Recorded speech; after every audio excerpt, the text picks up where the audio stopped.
Assalamualaikum warahmatullahi wabarakatuh.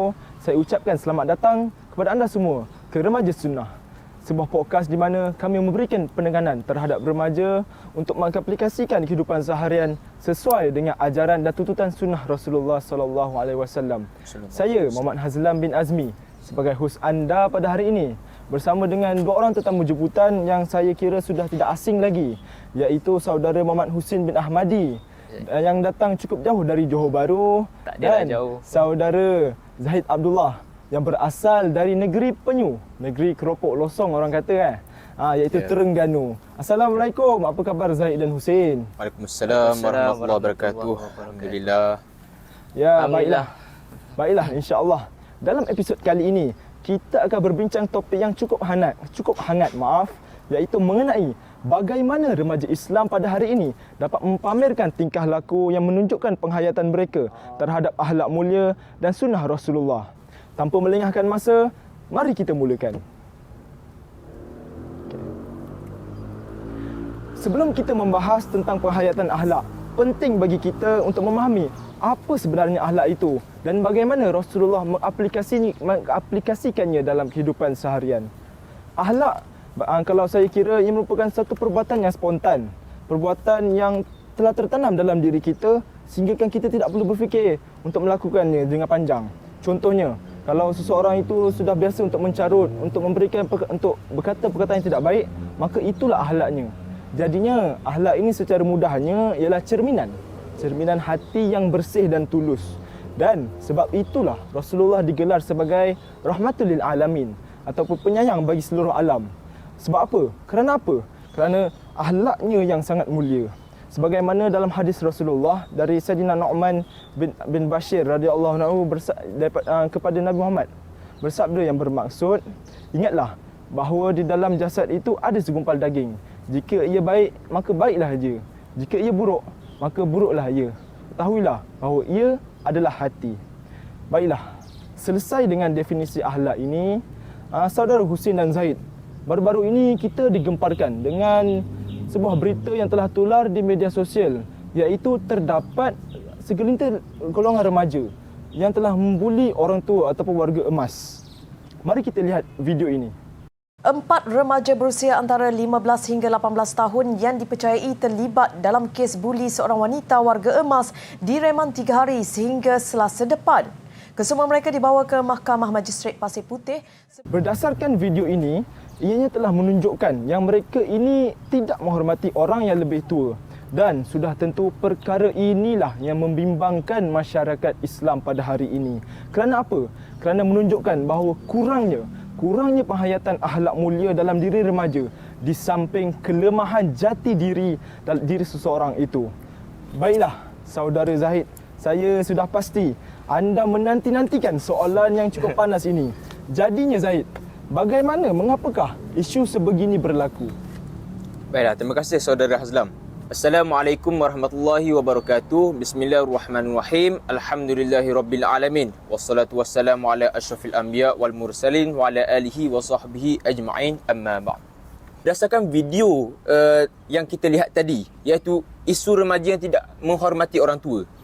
Di sini kita dapat dilihat perkara ini amatlah berkaitan dengan akhlak seseorang remaja itu sendiri. Ya, dan perkara sebegini tidak bolehlah kita memandangnya secara remeh. Buat acuh tak acuh.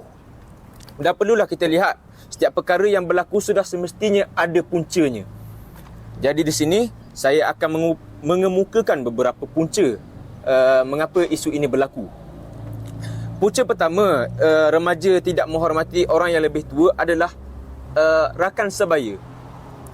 Ini kerana mereka rakan sebaya ini, seseorang remaja itu lebih rapat bersama rakan sebayanya ataupun rakannya sendiri berbanding kedua orang tuanya ataupun keluarganya. Betul. Kita dapat tengok sebagai contoh zaman sekarang, pelajar-pelajar yang tinggal di asrama, mereka lebih banyak bertetang mata ataupun bergaul bersama rakan-rakannya berbanding kedua orang tua mereka. Ya, meluangkan masa 24 jam bersama rakan-rakan di asrama. Betul. Jadi rakan sebaya ni, mereka ini sangat mudah mempengaruhi seseorang remaja itu sama ada ke jalan yang benar atau ke jalan yang songsang. Jadi mereka juga saling cabar-mencabar dalam melakukan sesuatu perkara. Ini bertepatanlah dengan sifat remaja itu sendiri, di mana mereka ini amat suka untuk mencuba sesuatu yang baru. Betul. Di dalam fasa remaja ini. Dan mereka tak fikir panjang untuk melakukan satu perkara tu. Betul. Walaupun mereka mengetahui perkara itu salah, Ya, betul. sesuatu kesalahan. Dan akhirnya jika seseorang itu terjebak dengan rakan-rakannya yang berkelakuan kasar, berakhlak buruk, bahkan tidak pandai untuk menghormati orang tua, maka mereka akan mudah terikut-ikut dengan perangai atau sikap yang dibawa oleh rakan sebaya tersebut. Jadi kiranya remaja ni dia antara golongan yang sangat berisiko ataupun mudah terpengaruh dengan kawasan sekeliling. Betul. Di umur mereka sebegini. Dan Bahkan ada juga satu hadis Nabi SAW, iaitu hadis riwayat Al-Bukhari, yang bermaksud perumpamaan teman yang baik dan teman yang buruk adalah seperti seorang penjual minyak wangi dan seorang tukang besi.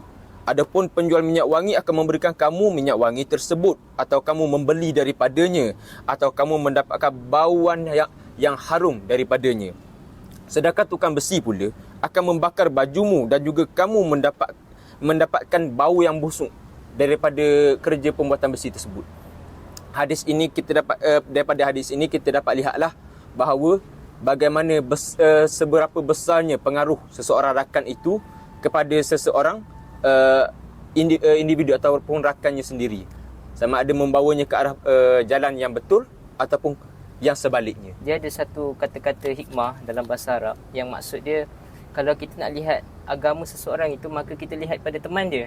Betul. Ya, Sangat-sangat bertepatan dengan remaja pada masa ini. Ya. Saya setuju dengan Husin. Itulah kerana remaja ini ataupun seseorang pelajar ini, mereka lebih rapat bersama rakannya. Mereka sentiasa bergaul bersama, sentiasa berjalan-jalan bersama, dan akan mempengaruhi seseorang remaja itu sendiri. Ya, betul. Jadi punca kedua di sini, saya teruskan. Punca kedua yang ingin saya kemukakan ialah media massa.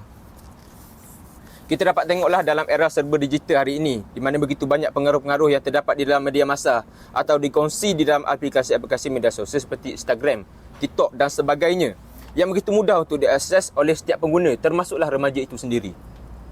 Antaranya kita dapat lihat bahawa begitu banyak penyebaran isu-isu, video-video seperti video keganasan, video-video yang dapat mencetuskan sesuatu kontroversi dalam kalangan masyarakat, terutamanya dalam institusi keluarga itu sendiri.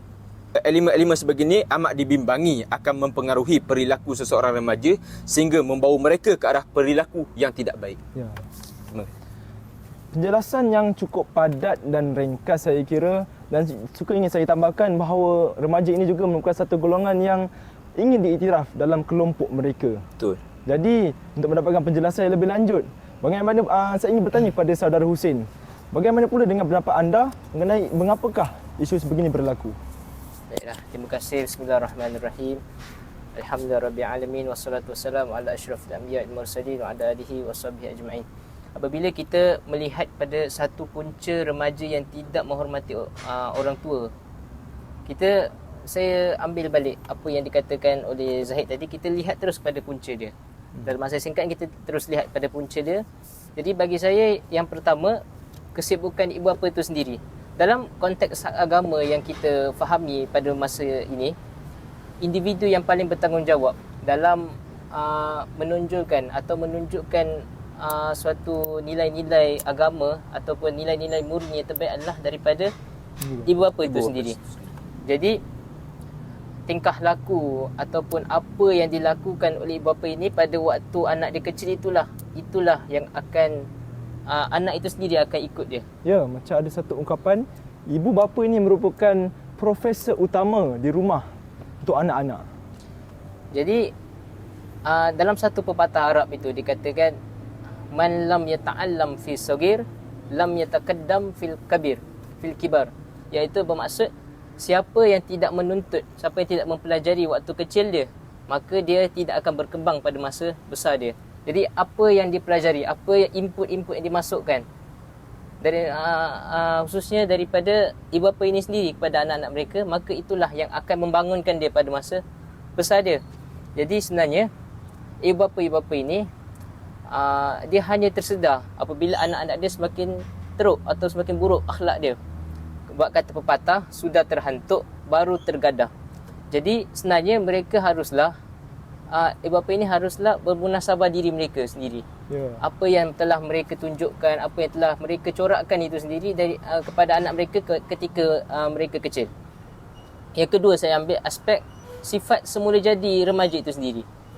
Apabila kita katakan sebagaimana yang dikatakan Zahid tadi, remaja ini dia sangatlah berpotensi dan berisiko dalam dan terdedah kepada kerosakan akhlak, khususnya dalam persekitaran keliling mereka.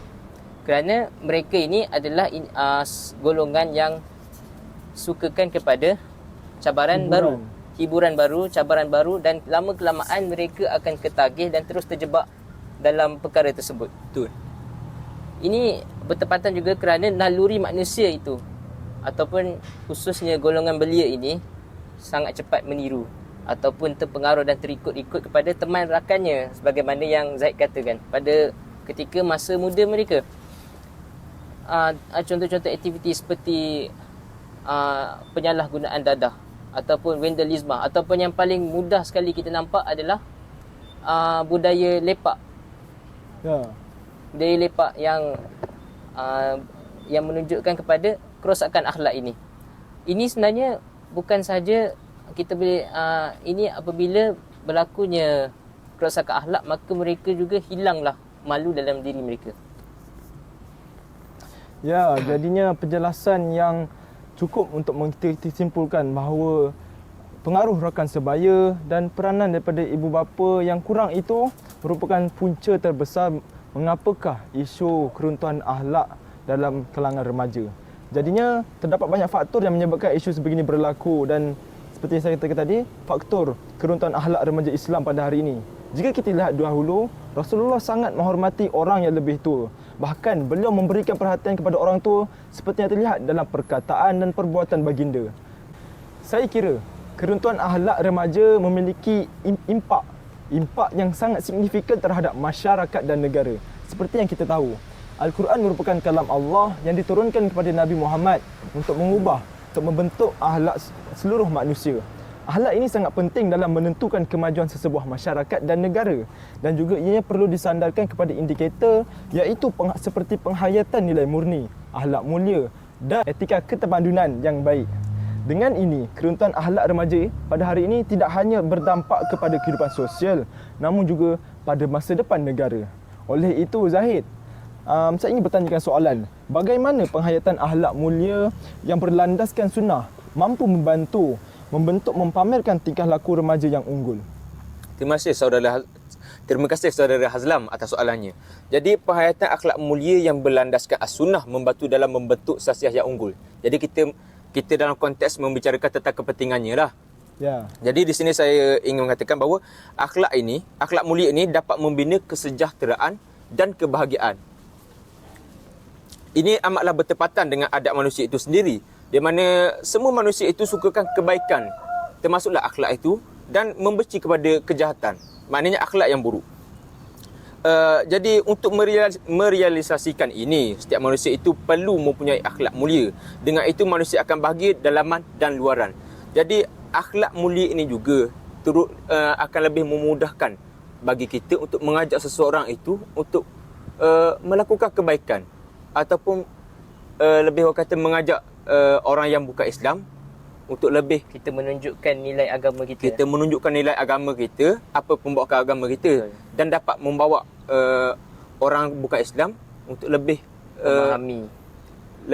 memahami, lebih berminat untuk mengetahui tentang agama kita. Dan juga saya ada dapat ada satu ilmu ini, iaitu yang menunjukkan bahawa orang daripada orang lain akan memandang Islam daripada akhlak seseorang Muslim itu sendiri. Betul, saudara Hazlam.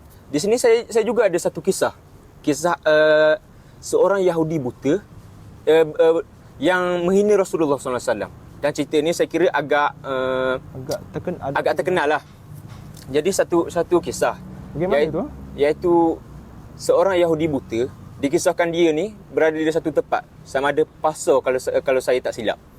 Yahudi buta ni setiap hari kerjanya adalah mencaci mengatakan Kematian. Rasulullah ini seorang pendusta, seorang penipu. Allah. Auzubillahi min Tapi dzalik. apakah balasan Nabi, apakah Nabi buat kepada Yahudi buta ni terhadap kata-kata yang tersebut?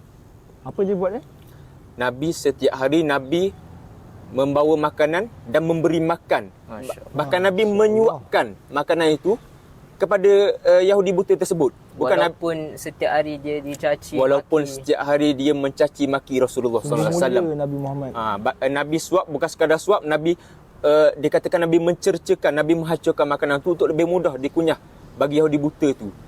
Hari berlalu hari Rasulullah memberi makan, dia teruskan mencaci Rasulullah sehinggalah Rasulullah wafat. Lalu ketika Abu Bakar menyuapkan makanan kepada Yahudi buta itu, Abu Bakar mendengarlah bahawa Yahudi buta itu mencaci Rasulullah. Maka timbullah rasa marah di dalam diri Abu Bakar sehingga Abu Bakar menyuapkan makanan tu dah keadaan agak marah. Jadi Yahudi buta tu rasa cara memberi makan tu agak kasar. Dan dia pasan dan dia mengatakan bahawa engkau bukanlah orang yang setiap hari datang menyuapi makanan kepadaku. Ia pasan sedemikian. Dan apabila tu Abu Bakar pun berkatalah bahawa memang bukan aku yang memberi makan kepadamu.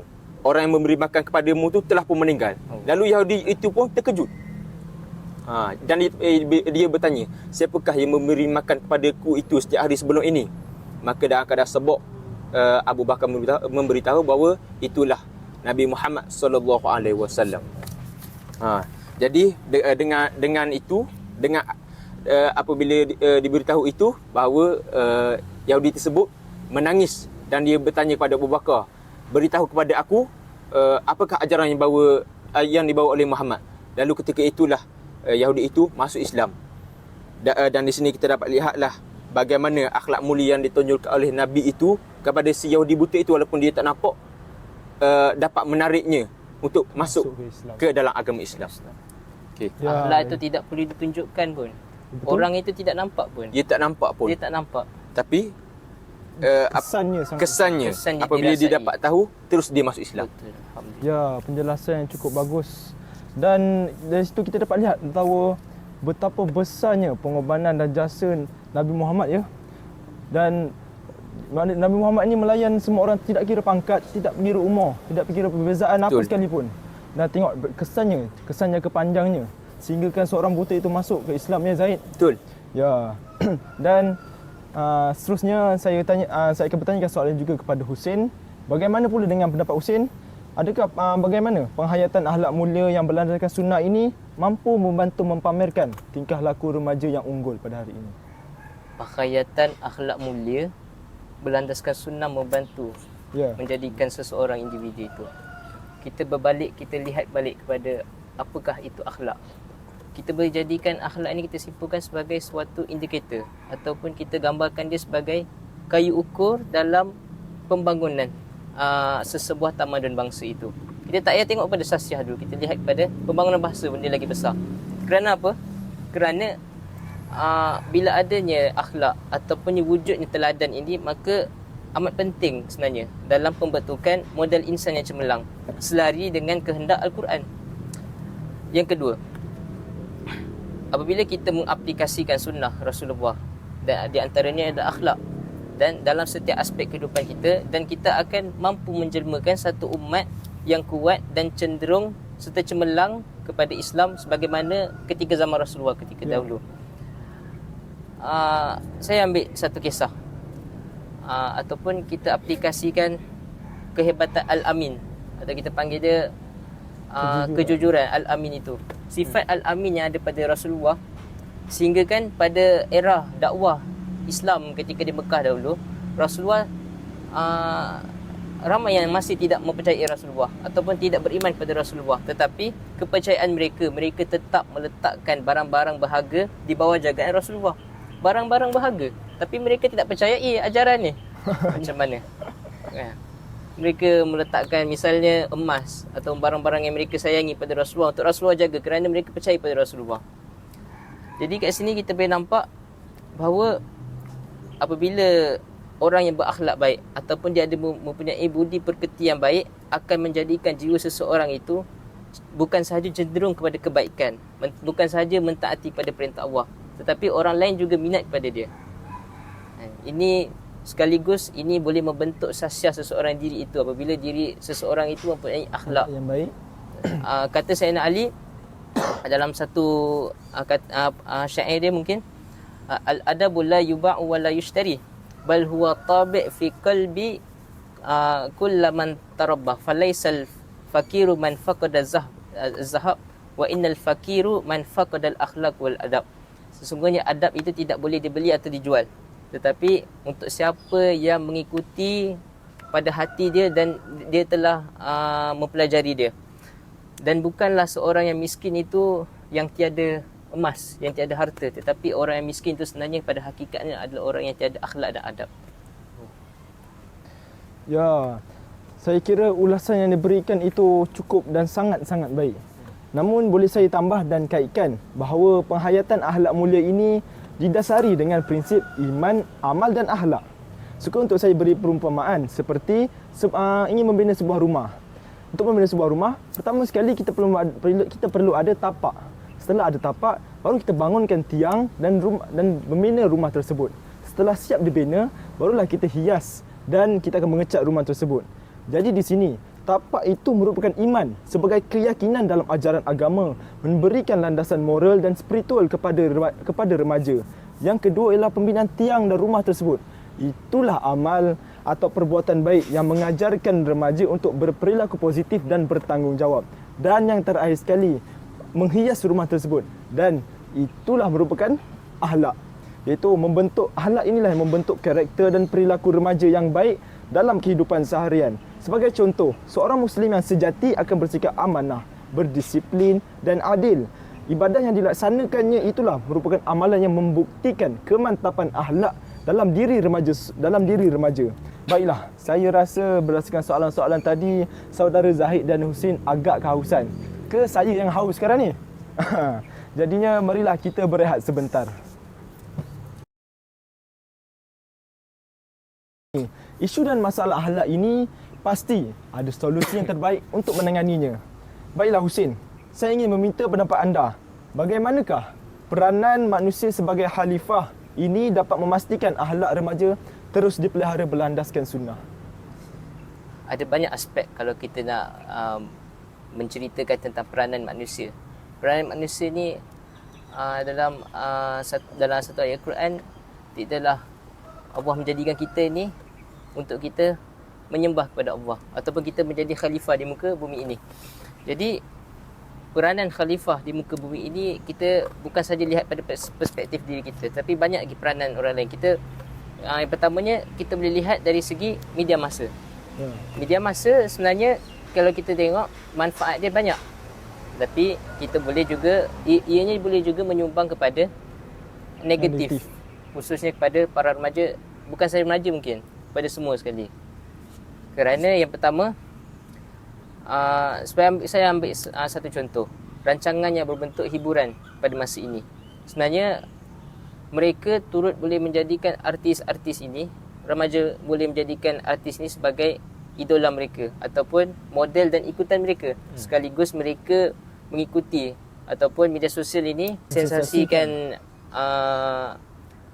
fashion artis ini, dan sekaligus para remaja boleh cenderung sekaligus mengikut dan tidak mematuhi syarak atau nilai yang sepatutnya sebagai seorang Islam. Benda ini jauh sebenarnya daripada nilai pembentukan akhlak yang kita mahukan. Kerana dan sepatutnya pakaian tu kita haruslah ada nilai-nilai Islam. Ya. Yang kedua, masyarakat.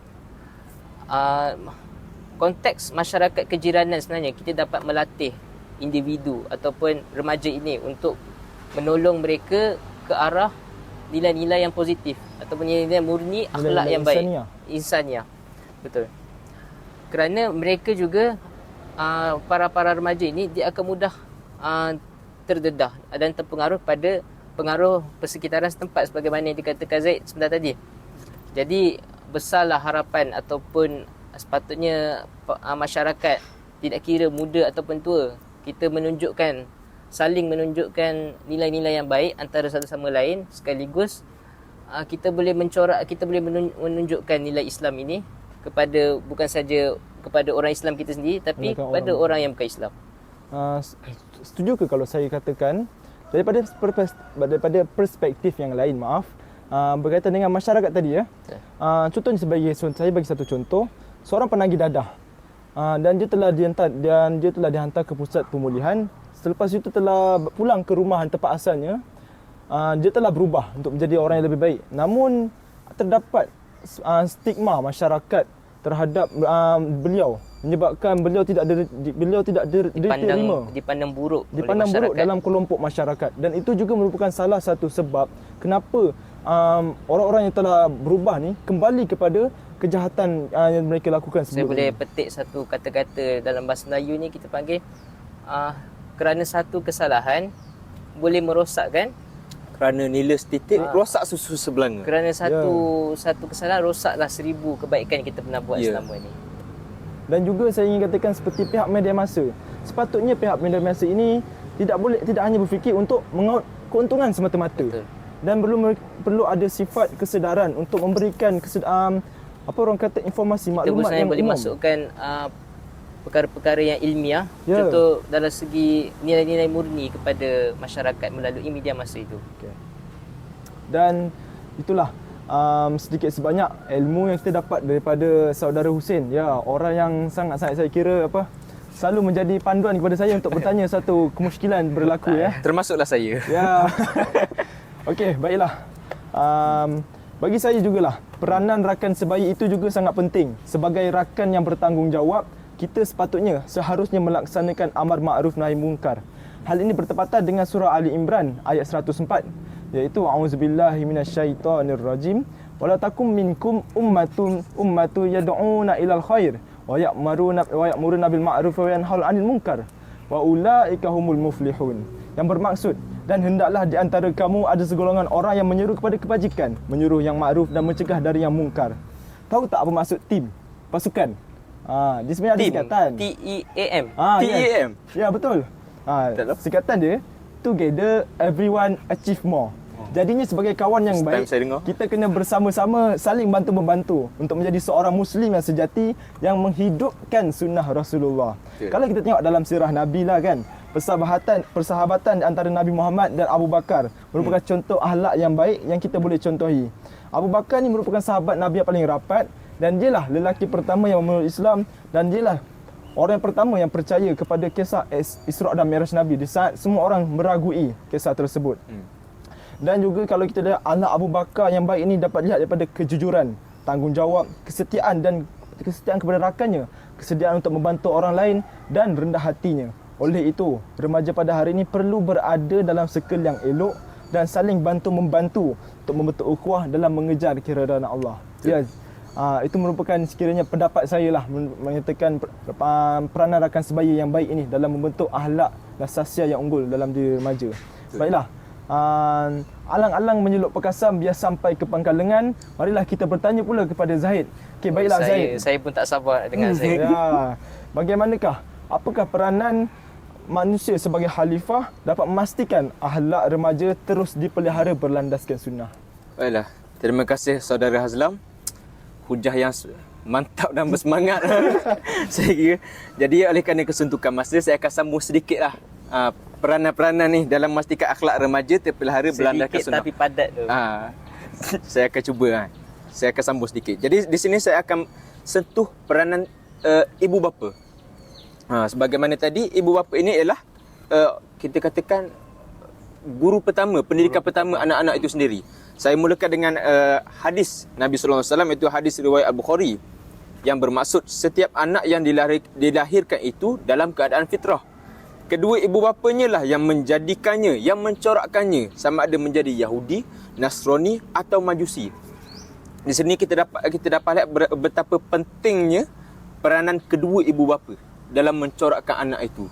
Sehingga kan disebut dalam hadis ini, kedua ibu bapa itulah, kedua ibu bapanya lah yang menentukan sama ada untuk mencorakkan anaknya itu ke arah mana untuk ia dibawa. Saya ada satu peribahasa, meluntur buluh, biarlah dari rabungnya. Saya amat bersetuju. Ataupun saya katakan kat sini sebenarnya anak-anak yang baru lahir tu dia sebenarnya adalah seperti kain yang bersih Kain yang putih, kain yang bersih, betul. Mereka dalam keadaan tidak tahu apa. dan ibu bapa itu yang mencorakkan mereka. Betul. Jadi di sini peranan ibu bapa dalam memastikan akhlak remaja ataupun anak itu terpelihara berlandaskan as-sunnah sangatlah penting dalam konteks pembentukan sasiah Islam. Jadi antara peranan yang dapat ditunjukkan oleh ibu bapa itu untuk kita katakan apa? Membentuk akhlak seseorang anak itu adalah memberikan perhatian yang cukup terhadap anak-anak tersebut. Sebagaimana tadi kita dengar bahawa anak-anak ini mereka lebih mudah dipengaruhi oleh rakan kerana tidak mendapat perhatian yang cukup daripada ibu bapa, sehingga mereka tidak kisah untuk melakukan perkara-perkara yang Negatif. bersalahan dengan undang-undang ataupun dengan syariat Islam. Betul. Semata-mata mendapatkan perhatian. Jadi amatlah penting bagi kedua ibu bapa itu untuk memberikan perhatian yang sepenuhnya, secukupnya. Sekurang-kurangnya meluangkanlah masa di hujung minggu ataupun beberapa petang untuk meluangkan masa bersama anak-anak untuk mengelakkan mereka terjebak daripada perkara-perkara sebegini. Saya ada satu pepatah Arab yang saya boleh kongsikan di sini. Al-ilmu fi sagir kannaka sya'la hajar. Pengetahuan orang yang kecil ini ataupun budak-budak yang kecil ini dia sebenarnya adalah seperti kita kena berbentuknya di atas batu. Kerana itulah permulaan dia. Jadi sebenarnya betul lah apa yang dikatakan Zaid tadi. Betul. Jadi peranan yang kedua bagi ibu bapa ni saya teruskan ialah menjadi contoh teladan ataupun apa Hazlam sebut tadi? Menjadi role model kepada anak-anak itu. Jadi ibu bapa harus menjadi teladan yang baik bagi anak-anak mereka melalui perilaku dan sikap positif. Jadi ibu bapa ni perlulah menunjukkan sifat-sifat yang baik, akhlak-akhlak antara akhlak-akhlak yang terpuji yang perlu dicontohkan, ditunjukkan di hadapan anak-anak seperti kesabaran, kejujuran dan keadilan. Ibu bapa dapatlah memberi contoh-contoh yang baik dan memberikan inspirasi kepada anak-anak untuk mengikuti ajaran as-sunnah, iaitu berlandaskan sunnah Rasulullah sallallahu alaihi wasallam dengan melibatkan diri secara aktif dalam mendidik anak-anak sesuai dengan ajaran as-sunnah. Ibu bapa dapat memainkan peranan utama dalam membentuk akhlak remaja ataupun anak-anak yang terpelihara dan sesuai dengan nilai-nilai Islam. Itu daripada saya. Ya, itulah penjelasan yang cukup padat untuk soalan yang terakhir ini. Apa yang saya dapat simpulkan dan dapat ringkaskan bahawa penghayatan akhlak mulia berlandaskan sunnah merupakan sangat penting bagi remaja dalam membentuk personaliti dan sasiah yang baik. Kerana apa? Kerana remajalah peneraju kepimpinan negara. Merekalah pemimpin masa depan negara kita. Itu saja untuk episod kali ini.